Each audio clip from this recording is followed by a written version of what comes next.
Hello friends, welcome back to black horror Hindi channel. इधर मेरे channel पर बहुत सारे न्यू सब्सक्राइबर आए हैं। आप लोगों का इस चैनल पर बहुत बहुत वेलकम है और दिल से बहुत बहुत शुक्रिया कि आपने ब्लैक हॉरर हिंदी चैनल को सब्सक्राइब किया है।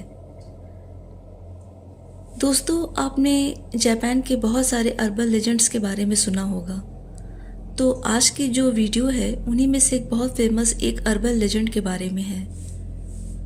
एक्चुअली व्यूवर्स, इस चैनल को जब स्टार्ट की थी तो 3-4 वीडियो के बाद मैं इस टॉपिक पे वीडियो बनाई थी, बट टेक्निकल फॉल्ट की वजह से मैं वीडियो पब्लिश नहीं की थी।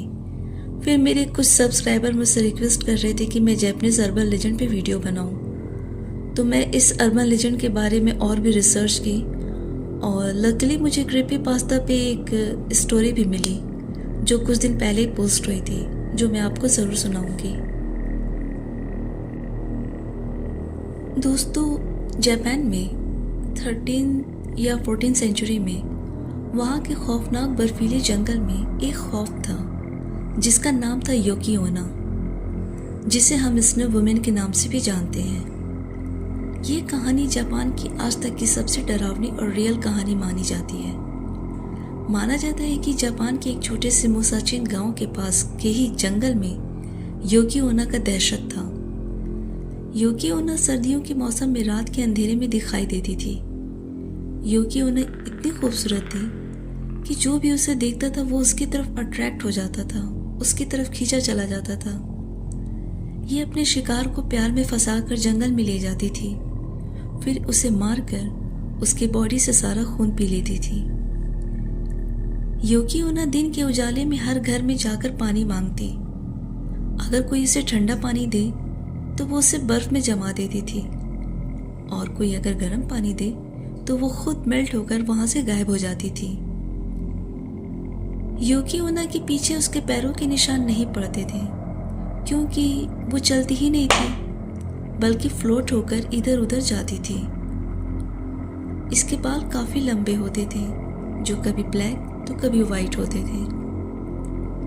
जापान में योकी ओना ने जब अपनी दहशत फैला रखी थी तब लोग शाम के वक्त घरों से बाहर नहीं निकलते थे। स्पेशली जो मेल्स होते थे वो बिल्कुल बाहर नहीं जाते थे।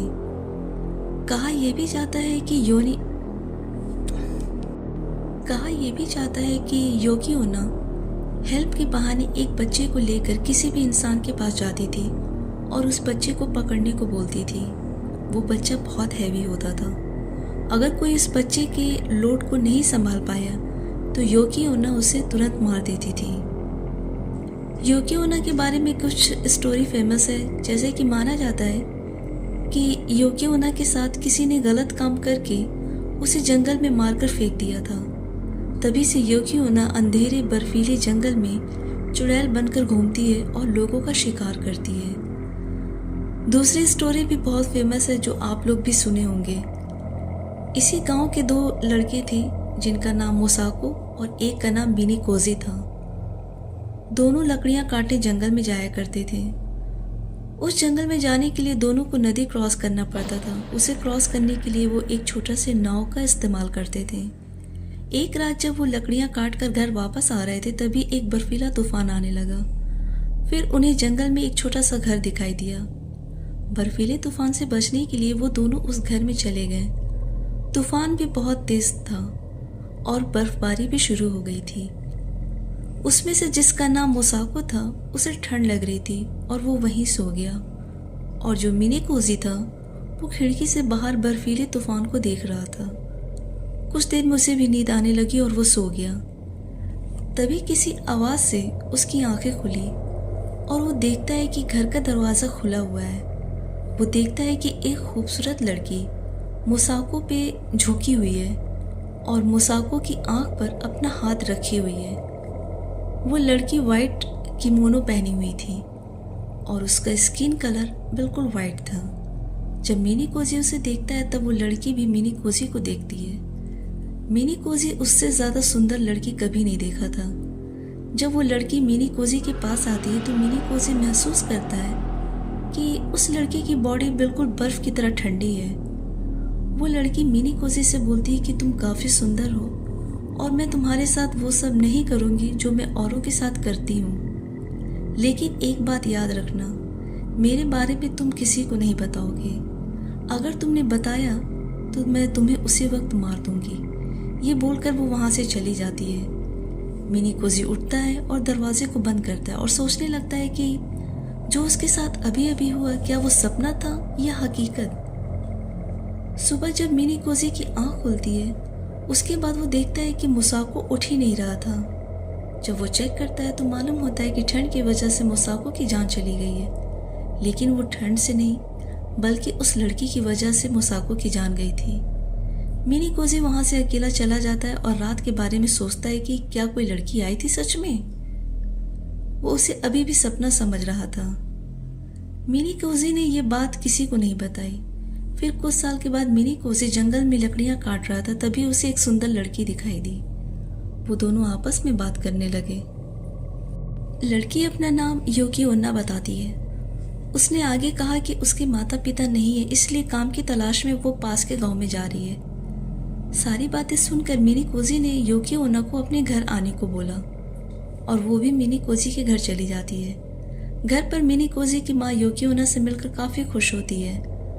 दोनों की शादी हो गई। फिर कुछ साल बीत जाने के बाद योकी ओन्ना के बच्चे होते हैं। इतने साल बीत जाने के बाद योकी ओन्ना उसी तरह दिख रही थी जैसे पहले दिन मिनी कोजी ने उसे देखा था, और वही मिनी कोजी की उम्र बढ़ रही थी। लेकिन उसे समझ में नहीं आता कि योकी ओन्ना अभी तक उसी तरह खूबसूरत और यंग कैसे दिख रही थी। एक दिन मिनी कोजी को उस रात की बात याद आ गई जिस दिन उस लड़की उस घर में आई थी। मिनी कोजी ने योकी ओन्ना के सामने उस बात का जिक्र किया और कहा कि वो बस एक सपना था। ये सुनते ही योकी ओन्ना को काफी गुस्सा आ गया और मिनी कोजी उसके गुस्से को देखकर काफी डर गया। योकी ओन्ना चिल्ला करके बोली, वो लड़की कोई और नहीं बल्कि मैं थी। मैं तुम्हें उस दिन मना की थी कि उस रात का जिक्र किसी के सामने मत करना, वरना मैं तुम्हें मार दूंगी। फिर भी तुम मेरे सामने उस बात का जिक्र किए। उसकी आवाज़ बिल्कुल बदल गई और वो एक चुड़ैल के रूप में आ जाती है। ये देखकर मिनी कोजी बिल्कुल शॉक्ड हो जाता है। वो मिनी कोजी से बोलती है कि तुमने मेरी बात नहीं मानी, मुझे तुम्हें उसी दिन मार देना चाहिए था, लेकिन अब मुझे तुम्हें मारना ही पड़ेगा। वो ये बात बोलकर मिनी कोजी की तरफ बढ़ती है उसे मारने के लिए। तभी उसे बच्चे की रोने की आवाज़ आती है और वो रुक जाती है और बोलती है कि तुम्हें सज़ा ज़रूर मिलेगी। ये कहकर वो बच्चे को लेकर जंगल में चली जाती है। ये सब देखकर मिनी कोजी इतने सदमे में चला जाता है कि उसके बाद वो अपने बच्चे और योकी ओन्ना के लिए पागलों की तरह जंगल में भटकने लगा। कुछ का कहना है कि मिनी कोजी को योकी ओन्ना मार देती है। इसके अलावा एक और स्टोरी फेमस है कि एक आदमी था जो एक शोगन को मारना चाहता था। शोगन एक टाइटल है जो आर्मी के चीफ या कमांडर को उनकी ब्रेवरी के लिए दिया जाता था। तो वो शख्स उस शोगन को मारने का प्लानिंग करता है। शोगन की एक बहुत लॉयल मेट थी जो बहुत ज़्यादा ब्रेव थी और शोगन की सारी चीज़ों की देखभाल करती थी। वो शख्स शोगन को मारने से पहले उस मेट को मारना चाहता था, इसलिए वो शख्स उसके घर जाता है और उस मेट से कहता है कि शोगन के ऊपर कुछ लोग अटैक करने आ रहे हैं, इस जगह को तुम खाली कर दो और घर के बाहर मेरा भाई वेट कर रहा है जो तुम्हें एक सेफ जगह पहुंचा देगा। वो मेड उसकी बातों पे बिलीव कर लेती है और बाहर चली जाती है। बाहर वो आती है बट उसे पकड़कर एक छोटे से लकड़ी के रूम था उसमें डाल दिया जाता है। उस रूम की कोई सीलिंग नहीं थी और स्नोफॉल होने की वजह से वो मेड वहीं जमकर मर जाती है। बट मरने के बाद वो एक खौफनाक आत्मा में बदल जाती है जो उस शख्स से बदला लेती है जिसकी वजह से उसका ये हाल हुआ था। इसके बाद वो बर्फीले जंगल में भटकने लगी अपने शिकार की तलाश में। एक और स्टोरी है। कुछ लोग मानते हैं कि योकी ओन्ना चांद देश की प्रिंसेस है जो अर्थ पे घूमने के लिए आई थी, बट वो दोबारा चांद पे नहीं जा पाई और यहीं अर्थ पर बर्फीली पहाड़ियों में ट्रैप होकर रह गई और लोगों से बदला लेने लगी। मैं इस स्टोरी से एग्री नहीं हूँ। स्टोरी चाहे कोई भी हो, बट एक बात तो क्लियर है कि योकी ओना एक बहुत खतरनाक और डरावनी आत्मा है जो लोगों के ब्लड को भी पीती है और उन्हें मार देती है। वो किसी तरह का कोई मर्सी नहीं करती है। क्रीपीपास्ता की जिस स्टोरी की मैं बात कर रही थी वो मैं अब आपको सुनाती हूँ।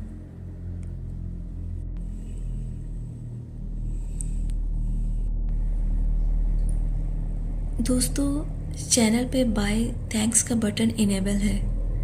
अगर आपको इस चैनल पे स्टोरीज अच्छी लगती है और आप चैनल को सपोर्ट करना चाहते हैं तो आप अपनी खुशी से इस चैनल को थैंक्स भेज सकते हैं। हमें बहुत अच्छा लगेगा और हमें बहुत मोटिवेशन मिलेगा।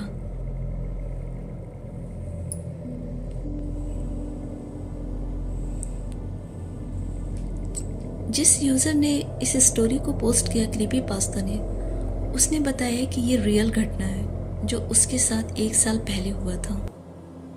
तो आइए ये स्टोरी उस यूज़र के पॉइंट ऑफ व्यू से सुनते हैं।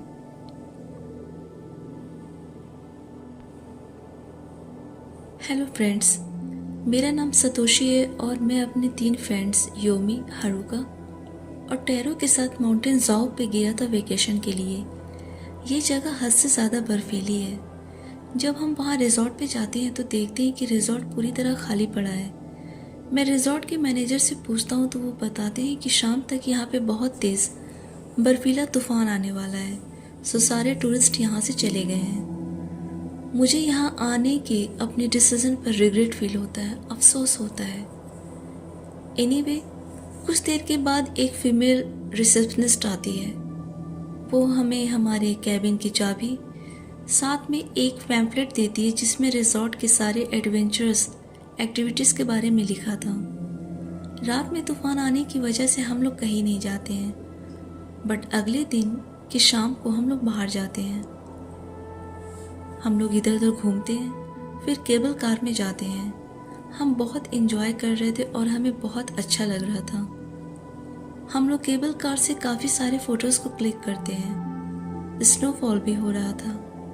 जब हम लोग केबल कार में थे तो मुझे ऐसा फील हो रहा था कि कोई हमें देख रहा है। सडनली मुझे एक बहुत खूबसूरत लेडी नज़र आती है जो पेड़ों के बीच से निकलकर हमें ही देख रही थी।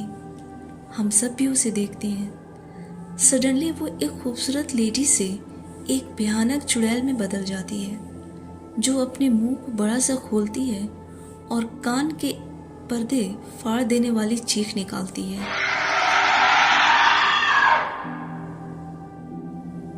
ये देखकर और सुनकर हम बहुत ज़्यादा डर जाते हैं। वो हमें ही देख रही थी, बट लकीली वो केबल कार चल रहा था, सो हमारे आंखों के सामने से वो गायब हो जाती है। हमारी केबल कार अब एंड पे पहुंचने वाला था, बट अनलकीली केबल कार रुक जाता है और तभी ज़रूका बहुत तेज़ चीखती है। हम लोग देखते हैं कि वो लेडी जो एक चुड़ैल में चेंज हो गई थी वो हवा में है। वो हमारे काफ़ी करीब है। उसके बाल हद से ज़्यादा लंबे थे जो हवा में उड़ रहे थे और वो बहुत टॉल और बहुत स्किनी थी। वो वाइट किमोनो पहनी थी। उसकी आंखें बहुत भयानक थी। ये देखकर हम डर से एकदम पैरालाइज हो जाते हैं। हमारे बॉडी का कोई पार्ट काम ही नहीं कर रहा था। हम रोने लगते हैं।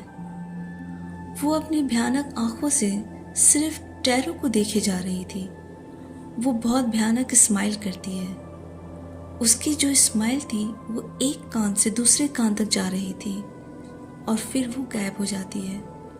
और तभी हमारी केबल कार लाइट की स्पीड से चलने लगती है। हम सब एक दूसरे को पकड़ लेते हैं, चिल्लाते हैं, प्रेयर करते हैं कि अब यहीं पर ये सब खत्म हो जाएगा। अचानक से केबल कार अपने वायर से निकल जाता है और नीचे गिरने लगता है। क्रैश होने से पहले हम उस चुड़ैल को फिर देखते हैं। हम नीचे गिर जाते हैं और हम सब बेहोश हो जाते हैं। अच्छी बात यह थी कि हम सब फ्रेश स्नो पे गिरे थे, इसलिए हम लोग को ज़्यादा चोट नहीं आई थी। कुछ मिनट के बाद मुझे होश आता है। मैं हारुका और योमी को जगाता हूँ। हम देखते हैं कि वहाँ टेरो नहीं है। हम टेरो को ढूंढने लगते हैं, बट टेरो हमें कहीं नहीं मिलता है। हम बहुत ज़्यादा परेशान हो जाते हैं और रोने लगते हैं। हम लोग रिजॉर्ट में आते हैं, पुलिस को कांटेक्ट करके सारी बात बताते हैं। फिर पुलिस की रेस्क्यू टीम वहाँ हमारे साथ जाती है। हम लोग जंगल के बहुत अंदर जाते हैं। फिर रेस्क्यू टीम को टैरो की बॉडी मिलती है जो बिल्कुल जमी हुई थी, बट उसकी बॉडी में एक ड्रॉप भी ब्लड नहीं था। ये बहुत हैरानी वाली बात थी। सभी मान रहे थे कि ठंड की वजह से टैरो की डेथ हो गई थी, बट हम तीनों नहीं मान रहे थे। हम ही जानते हैं कि ये काम उस चुड़ैल का है। आप ही सोचिए कि बेहोश होने के बाद टैरो कैसे उस जंगल के अंदर चला जाएगा, वो भी उसकी बॉडी में ब्लड का एक ड्रॉप भी नहीं था। हमारे पास उस रिजॉर्ट का सिक्योरिटी गार्ड आता है जो हमसे बातें करने लगता है। हम उसे सारी बात बताते हैं। वो बताता है कि वो कोई और नहीं, योकी ओना थी। वो योकी ओना के बारे में बताता है, जिसे सुनकर हम बहुत ज़्यादा डर जाते हैं और उसी दिन हम तीनों रिजॉर्ट को छोड़कर चले जाते हैं। लेकिन हमें टैरो की बहुत याद आती है और उसे खोने का दुख हमें बहुत ज़्यादा है।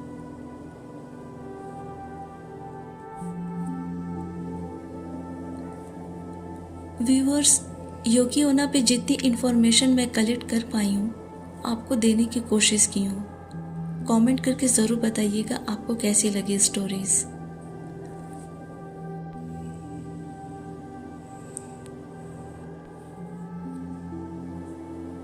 सो दोस्तों, आज की वीडियो और स्टोरीज आपको कैसी लगी हमें कमेंट में ज़रूर बताएं। आपके अच्छे अच्छे कमेंट्स पढ़कर मुझे बहुत मोटिवेशन मिलता है और प्लीज़ आप लोग वीडियो को लाइक भी कर दिया करें और आप लोग मेरे चैनल को अपने फ्रेंड्स और फैमिली के साथ ज़रूर शेयर करें ताकि इसकी रीच बढ़े। साथ ही आप चाहते हैं कि अगर आपकी स्टोरीज़ को मैं अपनी आवाज़ दूं तो डिस्क्रिप्शन में दिए गए लिंक पे अपनी स्टोरीज़ को भेजें, हम उस पर वीडियो ज़रूर बनाएंगे। चैनल पे जो नए दोस्त हैं उनसे रिक्वेस्ट है कि चैनल को ज़रूर सब्सक्राइब करें और जिन्होंने सब्सक्राइब किया है उनका बहुत बहुत शुक्रिया। दोस्तों, आप और किस किस टॉपिक्स पे वीडियो चाहते हैं हमें कमेंट में ज़रूर बताएं। Thanks for watching video. आज के लिए इतना ही, मिलती हूँ अगली वीडियो में। Till then bye and take care. I love you all.